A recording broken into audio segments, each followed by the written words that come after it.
नमस्कार। आज हम पाउलो कोएल्हो की बहुत ही मशहूर किताब द अल्केमिस्ट के कुछ हिस्सों पर बात करेंगे। ये जो अंश है ये किताब की हिंदी व्याख्या से लिए गए हैं। कहानी है सैंटियागो नाम के एक स्पेनिश चरवाहे की।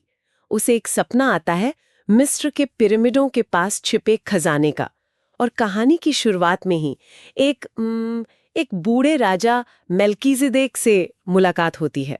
वो पर्सनल लेजेंड की बात करते हैं, मतलब व्यक्तिगत नियति या उद्देश्य।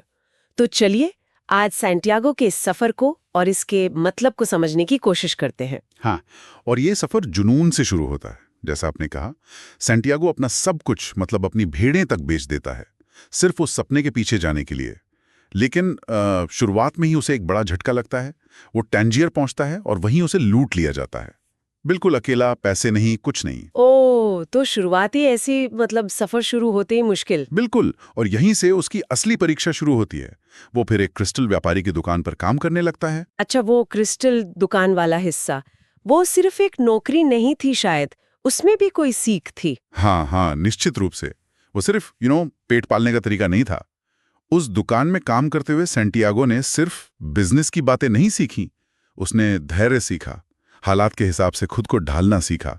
जैसा कि व्याख्या में भी बताया गया है, ये अनुभव इस बात को पक्का करता है कि हर नाकामी या हर मुश्किल हमें कुछ सिखाकर सफलता के और करीब ले जाती है। सही बात है, वो चाहता तो हार मान सकता था। बिल्कुल, पर वो वहीं रुका और उसने कुछ नया सीखा। और इसी धैर्य के बाद उसकी मुलाकात होती है एल्केमिस्ट से। हाँ, है ना?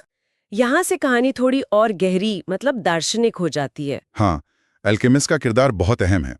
वो सैंटियागो को सिर्फ किताबी ज्ञान नहीं देता, वो उसे दुनिया की आत्मा, सोल ऑफ द वर्ल्ड, उससे जुड़ना सिखाता है। वो उसे ओमेन्स, मतलब प्रकृति के जो इशारे होते हैं, उन्हें पढ़ना सिखाता है। ओमेन्स जैसे हवा का रुख क्या कह रहा है, या बाज कैसे उड़ रहा है, इसका मतलब क्या है।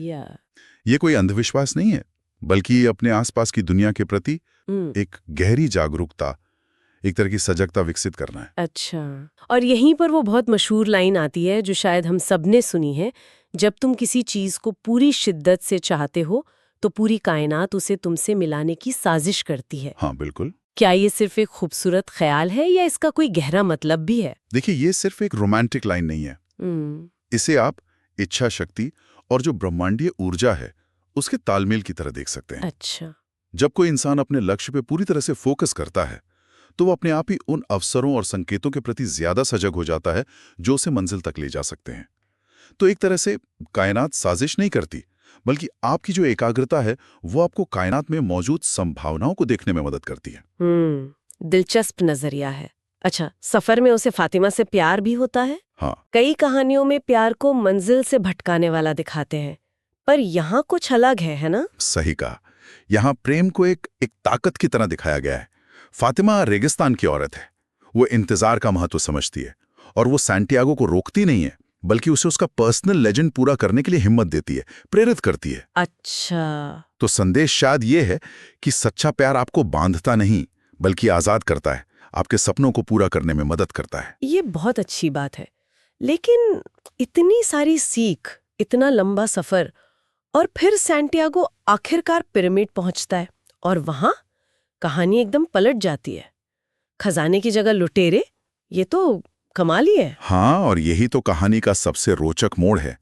उसे पीटा जाता है, उसका सब कुछ छीन लिया जाता है, पर जब वो पिटते हुए भी अपने सपने और उस खजाने के बारे में बताता है तो लुटेरों का सरदार उसका मजाक उड़ाता है। मजाक उड़ाता है? हाँ, वो कहता है कि उसे भी एक सपना आया था कि स्पेन में एक पुराने टूटे हुए गिरजाघर के पास एक अंजीर के पेड़ की जड़ों में खजाना गड़ा है।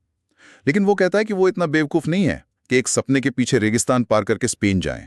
ओह, और उसी पल सैंटियागो को सब समझ आ गया होगा। बिल्कुल, उसे समझ आ गया कि खजाना तो वहीं था जहां से उसने अपना सफर शुरू किया था, स्पेन में। क्या बात है! मतलब पूरी यात्रा हाँ, यहीं आकर कहानी का चक्र पूरा होता है।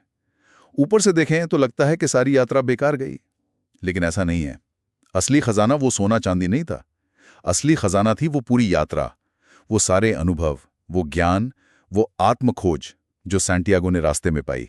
सही। उसे मिस्र तक का इतना लंबा सफर शायद इसलिए करना पड़ा ताकि वो घर लौटकर उस खजाने की असली कीमत समझ सके, जो हमेशा से उसके इतने करीब था। तो अगर हम इन हिस्सों से मुख्य सबक निकालने की कोशिश करें तो क्या होंगे? अपने सपनों पर यकीन रखो, उनका पीछा करो, चाहे जितने मुश्किल लगें।